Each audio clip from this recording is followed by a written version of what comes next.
Hello my dear student, कैसे हैं आप सब बच्चों। आज हम क्लास 9th के इतिहास के तीसरे पार्ट का छठा पार्ट देखेंगे।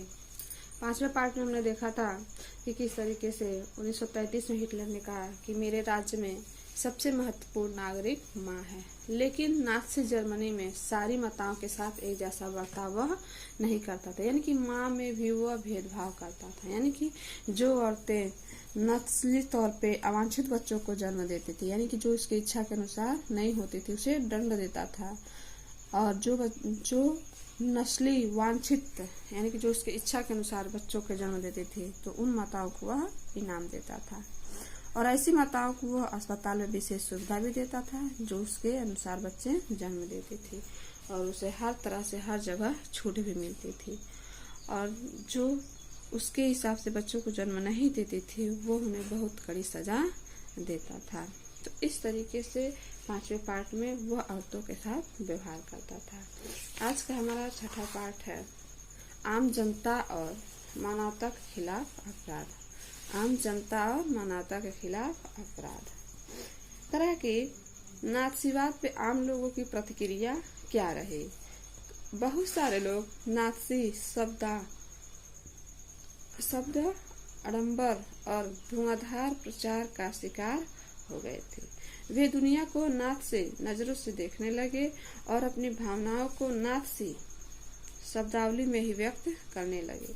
यानी कि जो आम जनता थी वो सीधे एकदम हिटलर के अनुसार ही सोचती थी और उसी के नजरिए से देखती थी। किसी यहूदी से आमना सामना हो जाने पर उन्हें अपने भीतर गहरी नफरत और गुस्से का एहसास होता था। उन्होंने न केवल यहूदियों के घरों के बाहर निशान लगा दिए, बल्कि जिन पड़ोसी पे शक था उन्हें बारे में पुलिस को भी सूचित कर देते थे। यानी कि यहूदी से वो बेहद नफरत करने लगे थे, और थोड़ा सा भी शक होने पे वे पुलिस को बता देते थे कि यहाँ पे हो सकता है कि यहूदी हो। उन्हें पक्का विश्वास था कि नाज़ीवाद की देश को तरक्की के रास्ते पे ले कर जाएगा और यही व्यवस्था सबका कल्याण करेगा। लेकिन जर्मनी का हर व्यक्ति नाज़ी नहीं था। बहुत सारे लोगों ने पुलिस दमन और मौत की आशंका के बावजूद नाज़ीवाद का जमकर विरोध भी किया, लेकिन जर्मन आबादी का एक बहुत बड़ा हिस्सा इस पूरे घटनाक्रम का मूक दर्शक था। यानी कि एक साक्षात दर्शक था, साक्षात गवाह था और उदासी साक्षी बना हुआ था। लोग कोई विरोध कदम उठाते और अपना मतभेद व्यक्त करने और नाज़ीवाद का विरोध करने से डरते थे। यानी कि वह कोई भी कदम उठाने से पहले सीधे वह नाज़ीवादियों के डरते लगे और वो कोई काम नहीं करते थे। वे अपने दिल की बात कहने के बजाय आंख फेर कर देना ज्यादा बेहतर मानते थे। यानी कि हकीकत जानते हुए भी वह सही नहीं बोलते थे। पादरी निम्बियोला ने नाज़ियों का लगातार विरोध किया। उन्होंने पाया कि नाज़ी साम्राज्य में लोगों पर जिस तरह के निर्मम और संगठित जुल्म किए जा रहे हैं, उनका जर्मन की आम जनता विरोध नहीं कर पाती थी और जनता एक अजीब सी खामोशी में डूबी हुई थी। गेस्टापो की दहशतनाक कार्यशैली और कुकृतियों पर निशाना साधते हुए इस खामोशी के बारे में उन्होंने बड़े मर्मस्पर्शी ढंग से लिखा है। पहले वे कम्युनिस्टों को ढूंढते आए। मैं कम्युनिस्ट नहीं था, इसलिए मैं कुछ नहीं कहा। फिर वे सोशल डेमोक्रेट्स को ढूंढते आए। मैं सोशल डेमोक्रेट नहीं था, इसलिए चुप रहा। और इसके बाद वे ट्रेड यूनियन वालों को ढूंढने आए, पर मैं ट्रेड यूनियन में नहीं था। और वे फिर यहूदियों को ढूंढते आए, लेकिन मैं यहूदी नहीं था, इसलिए मैंने कुछ नहीं किया। फिर अंत में जब वह मेरे लिए आए तो वहाँ कोई नहीं बचा था जो मेरे साथ खड़ा हो सके। यानी कि कहने का मतलब यह है कि जिन जिन पार्टियों के साथ वह जिन पार्टी को ढूंढते थे वह मैं नहीं था, और लेकिन जब वो मुझे ढूंढने आए तो फिर मेरे साथ खड़ा रहने वाला कोई नहीं था। करा कि नाज़ी जर्मनी में यहूदी क्या महसूस करते थे, यह एक बिल्कुल अलग कहानी थी। और शार्लट बेलाट ने अपनी डायरी में लोगों के सपनों को चोरी छिपे दर्ज किया था और बाद में उन्होंने अपनी इस डायरी को पुस्तक के रूप में प्रकाशित किया। यानी कि जो सार्ल बेलार्ट थे वो क्या करते थे, लोगों की बातें यानी कि उनके दिल की बात वो अपनी डायरी में लिखे थे और फिर बाद में उन्हीं चीजों को उन्होंने अपनी किताब में लिख डाला। पढ़ने वालों को झकझोर कर रख देने वाला इस किताब का नाम थर्ड राइख ऑफ ड्रीम, थर्ड राइख ऑफ ड्रीम। सार्tre ने इस किताब में बताया कि एक समय के बाद किस तरह खुद यहूदी भी अपने बारे में नात्सियों द्वारा फैलाई जा रही रूढ़ छवियों पर यकीन करने लगे थे। अपने सपनों में उन्हें भी अपनी नाक आगे से मुड़ी हुई, बाल, आंखें काली व यहूदी जैसे शक्ल, सूरत व चाल ढाल दिखने लगी थी। नात्सी प्रेम में यहूदियों की जो छवियां और तस्वीरें छपी थीं, वे दिन रात यहूदियों का पीछा कर रही थी। वे छवियां सपनों में भी उनका पीछा नहीं छोड़ती थी और बहुत सारे यहूदी गैस चैम्बर में पहुंचने से पहले ही दम तोड़ दिए थे। यानी कि गैस चैम्बर एक था जहाँ पे लोगों को इकट्ठा बंद करके एक चैम्बर में बंद करके और उसी में एक गैस छोड़ दिया जाता जिससे एक साथ मर जाते थे। अगला पॉइंट है महाध्वंस यानी कि होलोकॉस्ट के बारे में जानकारियां।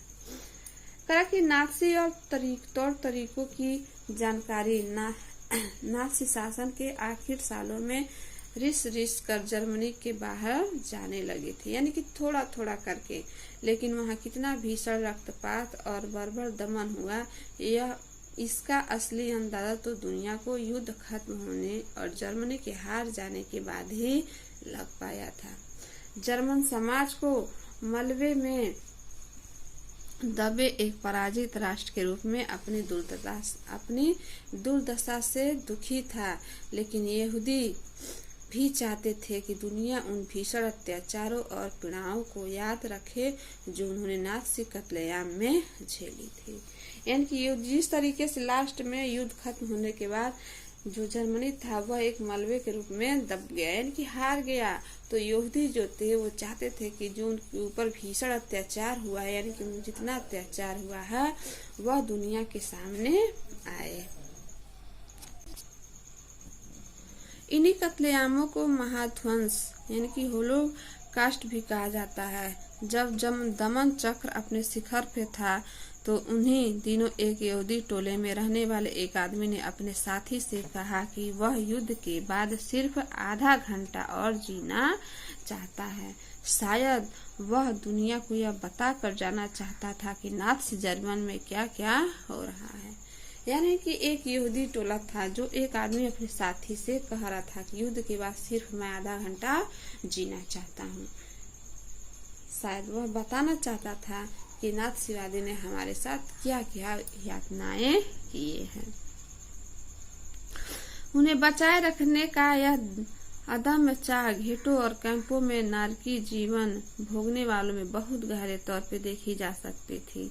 उनमें से बहुतों ने डायरी लिखी, नोटबुक लिखी और दस्तावेजों के संग्रह बनाए, लेकिन इसके विपरीत जब वो दिखाई देने लगा कि अब युद्ध में नात्सियों की पराजय तय है, तो नात्सी नेतृत्व में दफ्तरों में मौजूद तमाम सबूतों को भी नष्ट करने के लिए अपने कर्मचारियों को पेट्रोल बांटना शुरू कर दिया। यानी कि उसने क्या किया, जो कहीं भी जब लगा कि वो हार जाएगा तो उसने क्या किया, अपने सारे कर्मचारियों को पेट्रोल बांट दिया ताकि वो जहां जाए कोई भी दस्तावेज बेच पाए तो उसे जला करके खाक कर दे। और दुनिया के बहुत सारे हिस्सों में स्मृत लेखों, साहित्य, वृत्त चित्रों, डायरी, स्मारक संग्रहालयों में इसका महाध्वंस इतिहास और स्मृत आज भी जिंदा है। ये सारी चीजें उन लोगों के लिए एक श्रद्धांजलि है जिन्होंने उन स्याह दिनों में प्रतिरोध का एहसास दिखाया, और उन लोगों के लिए भी ये सारी बातें शर्मनाक यादगार हैं जिन्होंने ये जुल्म ढाए, और उनके लिए चेतावनी की आवाजें हैं जो खामोशी से ये सब कुछ देखते रहे।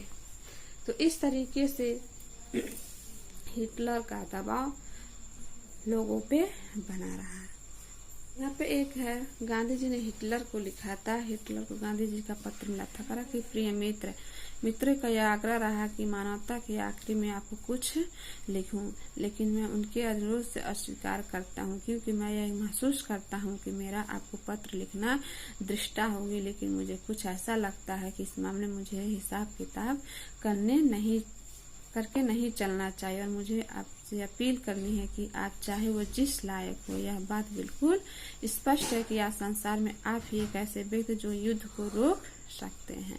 यानी कि गांधी जी ने हिटलर को यह पत्र लिखते हैं कि आप ही एक जैसे हैं जो आप इस युद्ध को रोक सकते हैं।